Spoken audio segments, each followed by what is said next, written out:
Friends, ఈరోజు మనం polity మీద కొన్ని ఇంపార్టెంట్ క్వశ్చన్స్ చూసేద్దాం. ఓకేనా? మరి ఇందులో ఫస్ట్ క్వశ్చన్ చూసినట్టయితే, రాష్ట్ర మంత్రివర్గంలోని మంత్రుల సంఖ్యపై పరిమితిని ఎవరు నిర్ణయిస్తారు? ఆన్సర్ ఆప్షన్ 2 రాజ్యాంగం.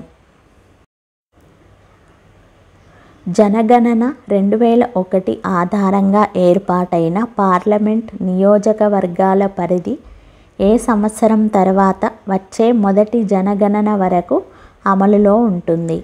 Answer option 4 2026. రాజ్యాంగంలోని 279A అధికరణం అమలులోకి వచ్చిన తర్వాత ఎంత సమయం లోపల GST కౌన్సిల్ని ఏర్పాటు చేయాలి? ఆన్సర్ ఆప్షన్ 2 60 రోజులు. కాకా కాలేల్కర్ సంఘం అంటే ఏమిటి? ఆన్సర్ ఆప్షన్ 2 మొదటి వెనుకబడిన తరగతుల సంఘం. కాకా కాలేల్కర్ సంఘం అంటే ఏంటి అంటే ఇక్కడ మీనింగ్ ఆన్సర్ ఏంటి? ఆప్షన్ 2 మొదటి వెనుకబడిన తరగతుల సంఘం.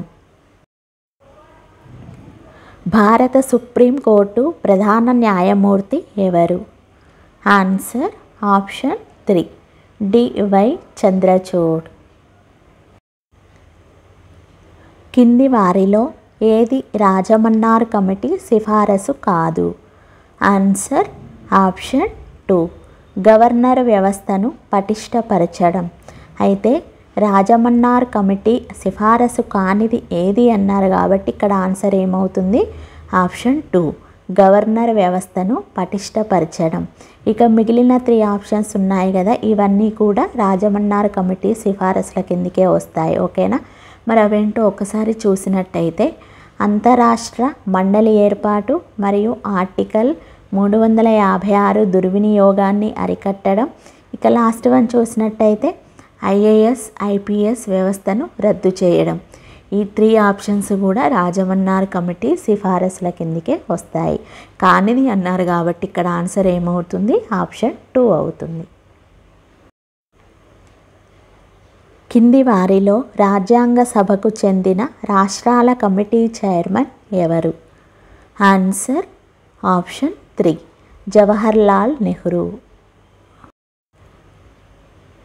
రాష్ట్రపతి ఎన్నికకు ఎవరు ఎన్నికల అధికారిగా వ్యవహరిస్తారు? Answer option 4 Lok Sabha secretary general, Rajya Sabha secretary general వంతుల వారీగా. అయితే రాష్ట్రపతి ఎన్నికకు ఈ లోక్సభ సెక్రటరీ జనరల్ మరియు రాజ్యసభ సెక్రటరీ జనరల్ వీళ్ళిద్దరూ కూడా ఎన్నికల అధికారిగా వంతుల వారీగా వ్యవహరించడం జరుగుతుంది. ఓకేనా? రాజ్యాంగంలోని ఏ ఆర్టికల్ మన దేశాన్ని ఇండియా లేదా భారత్ అని అభివర్ణించింది? Answer option 1 article 1. అయితే రాజ్యాంగంలోని ఆర్టికల్ 1 వచ్చేసి మన దేశాన్ని ఇండియా లేదా భారత్ అని అభివర్ణించడం జరిగింది. అది ఏ ఆర్టికల్? ఆర్టికల్ వచ్చేసి 1. భారతదేశంలో రాష్ట్రపతి ప్రసంగానికి ధన్యవాదాలు తెలిపే తీర్మానం వీగిపోతే ఎవరు రాజీనామా చేస్తారు? ఆన్సర్ ఆప్షన్ 2 ప్రభుత్వం. జూలై 2018లో భారతదేశంలోని మొదటి ఈ న్యాయస్థానం ఏ ఉన్నత న్యాయస్థానంలో ప్రారంభించారు? Answer option 4 Hyderabad. భారత చట్టాలను క్రోడీకరించడానికి ఏర్పాటు చేసిన న్యాయ కమిషన్కు ఎవరు నేతృత్వం వహించారు? Answer option 1 Macaulay. ఎన్నికల సమయంలో రాజకీయ పార్టీలు అభ్యర్థులకు ఇచ్చే వివిధ అనుమతుల కోసం భారత ఎన్నికల కమిషన్ ఇటీవల ఎలక్ట్రానిక్ పద్ధతిలో ఉపయోగిస్తున్న ఏకగవాక్ష విధానం పేరు ఏమిటి? Answer option 2 Suvidha. రాజ్యాంగ పరిషత్తులో మార్పు చెందే సామాజిక ఆర్థిక పరిస్థితులకు అనుగుణంగా రాజ్యాంగాన్ని సవరించగలిగే సదుపాయం ఉండాలని కోరిన వారు ఎవరు? Answer option 3 HV Kamath. భారతదేశంలో జాతీయ మానవ హక్కుల సంఘం ఎప్పుడు స్థాపించబడింది? Answer option 1 1993. ప్రతి సంవత్సరం జనవరి 9న ప్రవాసీ భారతీయ దినోత్సవాన్ని జరపడానికి కారణం ఏమిటి? ఆన్సర్ ఆప్షన్ 4 మహాత్మా గాంధీ దక్షిణాఫ్రికా నుండి తిరిగి వచ్చిన రోజు. అయితే జనవరి 9వ తేదీన మహాత్మా గాంధీ దక్షిణాఫ్రికా నుండి తిరిగి రావడం జరిగింది. కాబట్టి ఆ రోజు అంటే జనవరి 9న ప్రతి సంవత్సరము కూడా ప్రవాసీ భారతీయ దినోత్సవం జరుపుకుంటారు. ఓకేనా? ఈ పాయింట్ గుర్తుపెట్టుకోండి. కేవలం లోక్సభ సభ్యులు మాత్రమే ఉండే కమిటీ ఏది? ఆన్సర్ ఆప్షన్ 2 అంచనాల కమిటీ. నేరమయ రాజకీయాలపై అధ్యయనం చేయడానికి ప్రభుత్వం ఏర్పాటు చేసిన కమిటీ ఏది? Answer option 2 Vohra committee. రాజ్యాంగంలోని ఏ ఆర్టికల్ను అంబేద్కర్ మృతప్రాయమని అన్నారు? ఆన్సర్ ఆప్షన్ 1 368వ ఆర్టికల్. కింది వారిలో స్థానిక స్వపరిపాలన పితగా పేరు పొందినది ఎవరు? Answer option 4 Ripon. పార్లమెంటులో నక్షత్రపు గుర్తుగల ప్రశ్న అంటే ఏమిటి? ఆన్సర్ ఆప్షన్ 4 మౌలిక సమాధానం అవసరమైన ప్రశ్న. రాజ్యాంగంలోని ఏ ఆర్టికల్ కింద రాష్ట్రపతి 2 ఆంగ్లో ఇండియన్లను లోక్సభకు నామినేట్ చేసేవారు? ఆన్సర్ ఆప్షన్ 3 331వ ఆర్టికల్. అయితే ఈ ఆర్టికల్ కింద అంటే 331వ ఆర్టికల్ కింద రాష్ట్రపతి 2 ఆంగ్లో ఇండియన్లను లోక్సభకు నామినేట్ చేసేవారు. లోక్సభలో సభ్యుడు కానప్పటికీ సభా కార్యక్రమాలలో పాల్గొనే అవకాశం కింది వారిలో ఎవరికి ఉంది? Answer option 4 attorney general.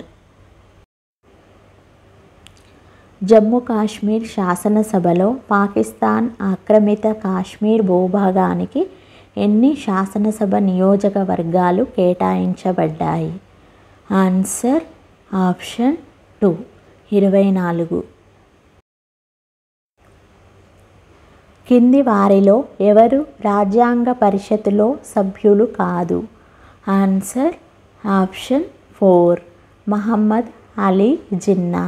అయితే రాజ్యాంగ పరిషత్తులో సభ్యులు కాని వారు ఎవరు అంటే మహమ్మద్ అలీ జిన్నా. మిగిలిన 3 ఆప్షన్స్ వచ్చేసి కెఎం మున్షి, ఆచార్య కృపలాని, శ్యామాప్రసాద్ ముఖర్జీ. వీరు ముగ్గురు కూడా రాజ్యాంగ పరిషత్తులోని సభ్యులు. కానీ మనల్ని క్వశ్చన్లో అడిగింది సభ్యులు కానివారు అన్నారు కాబట్టి ఇక్కడ ఆన్సర్ ఏమవుతుంది? ఆప్షన్ 4. ఏ ఉపరాష్ట్రపతి తాత్కాలిక రాష్ట్రపతిగా ఉండి రాష్ట్రపతిగా పోటీ చేయడానికి పదవికి రాజీనామా చేశారు? ఆన్సర్ ఆప్షన్ 1 వివి గిరి. అయితే క్వశ్చన్ జాగ్రత్తగా వినండి ఫ్రెండ్స్. ఏ ఉపరాష్ట్రపతి అంటే ఉపరాష్ట్రపతిగా ఉన్నటువంటి వ్యక్తి తాత్కాలిక రాష్ట్రపతిగా ఉండి రాష్ట్రపతిగా పోటీ చేయడానికి పదవికి రాజీనామా చేసిన వ్యక్తి ఎవరు అన్నారు కాబట్టి ఇక్కడ ఆన్సర్ ఆప్షన్ 1 వివి గిరి. ఇతను వచ్చేసి తాత్కాలికంగా రాష్ట్రపతిగా ఉంటూనే రాష్ట్రపతిగా పోటీ చేశారు. అయితే ఇలా చేయడానికి ఆయనకున్నటువంటి పదవికి రాజీనామా చేయడం జరిగింది. ఆయన ఉపరాష్ట్రపతిగా ఉన్నాడు కాబట్టి ఆ పదవికి రాజీనామా చేసి రాష్ట్రపతిగా పోటీ చేయడం జరిగింది. ఓకేనా? గిరిజన ప్రాంతాల ఉప ప్రణాళికలో ఏ విధానాన్ని అమలు చేశారు? ఆన్సర్ ఆప్షన్ 4 కింది నుంచి పైకి. లోక్సభ విధాన నియమావళిలోని ఏ ఆర్టికల్ ప్రకారం బడ్జెట్ని 2 లేదా 3 భాగాలుగా ప్రవేశపెట్టవచ్చు? Answer option 2 article 213. Doctor BR Ambedkar రాజ్యాంగంలోని ఏ నిబంధనం రాజ్యాంగ ఆత్మ హృదయం అని వర్ణించారు? Answer option 4 32. అయితే ఇక్కడ 32వ నిబంధనం అంటే రాజ్యాంగంలోని 32వ నిబంధనం వచ్చేసి రాజ్యాంగ ఆత్మ మరియు హృదయం అని వర్ణించారు. ఎవరు అంటే డాక్టర్ బిఆర్ అంబేద్కర్. కింది వాటిలో ఏ దశలో లోక్సభలో ఒక బిల్లుపై ఓటింగ్ జరుగుతుంది? ఆన్సర్ ఆప్షన్ 4 మూడో పఠనం. రాష్ట్ర విధాన మండలిని ఏర్పాటు చేయడం లేదా రద్దు చేసే విధానం? ఆన్సర్ ఆప్షన్ 4 2/3 వంతు మెజారిటీ రాజ్యాంగ సవరణ. భారతదేశంలో ఓటర్లను నమోదు చేయవలసిన బాధ్యత ఎవరిది? ఆన్సర్ ఆప్షన్ 1 ఎన్నికల సంఘం. అయితే భారతదేశంలో ఓటర్లను నమోదు చేయవలసిన బాధ్యత ఎవరికి ఉంటుంది అంటే ఇది ఎన్నికల సంఘం. ఓకేనా? రాజ్యాంగంలోని ఏ ఆర్టికల్ గ్రామ పంచాయతీ వ్యవస్థను నెలకొల్పాలని ప్రభుత్వాన్ని ఆదేశిస్తుంది? Answer option 2 40. అయితే రాజ్యాంగంలోని 40వ ఆర్టికల్ వచ్చేసి గ్రామ పంచాయతీ వ్యవస్థను నెలకొల్పాలని ప్రభుత్వాన్ని ఆదేశించడం జరుగుతుంది. పేరెంట్స్ పాట్రియే అంటే ఏమిటి? ఆన్సర్ ఆప్షన్ 3 తమను తాము రక్షించుకోలేని పౌరులకు చట్టపరమైన రక్షణ కల్పించే అధికారం. అయితే పేరెంట్స్ పాట్రియే అంటే ఇక్కడ తమను తాము రక్షించుకోలేని పౌరులు ఎవరైతే ఉంటారో వారిని చట్టపరమైన రక్షణ అంటే వారికి చట్టపరమైన రక్షణ కల్పించే అధికారం ఉంటుంది వీళ్ళకి. ఓకేనా? భారత రాష్ట్రపతిని సంబోధించే సరైన విధానం ఏది? Answer option 2 his excellency. భారత ఎన్నికల సంఘానికి సంబంధించి కింది వాటిలో తప్పు సమాధానం గుర్తించండి. ఆన్సర్ ఆప్షన్ 4 ఎన్నికల సంఘం సభ్యులకు ప్రధాన ఎన్నికల అధికారితో సమానమైన అధికారాలు లేవు. అయితే ఇక్కడ ఏమనిచ్చారు క్వశ్చన్లో? భారత ఎన్నికల సంఘానికి సంబంధించినటువంటి కొన్ని వాక్యాలు ఇక్కడ ఇవ్వడం జరిగింది. అయితే వీటిలో సరికానిది అంటే మిస్టేక్ ఉన్న సమాధానం ఏది అంటే సరికాని వాక్యం ఏది అని ఇక్కడ అడిగారు. ఆన్సర్ ఏంటి అంటే ఆప్షన్ 4 ఎన్నికల సంఘం సభ్యులకు ప్రధాన ఎన్నికల అధికారితో సమానమైన అధికారాలు లేవు. ఇది సరికాని సెంటెన్స్ కాబట్టి ఆన్సర్ ఏమవుతుంది? ఆప్షన్ 4.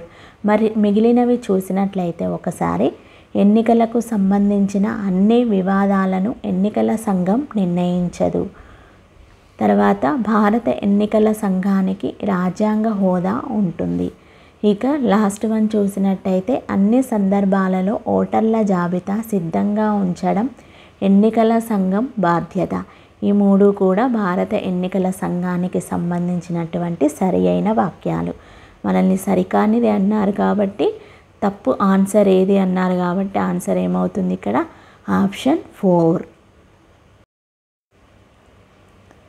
కింది వాటిలో ఏది రిట్ కాదో గుర్తించండి.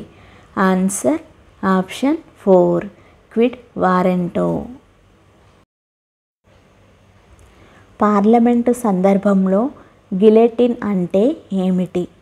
ఆన్సర్ ఆప్షన్ 4 ఏ చర్చ లేకుండా బిల్లులను ఆమోదించడం.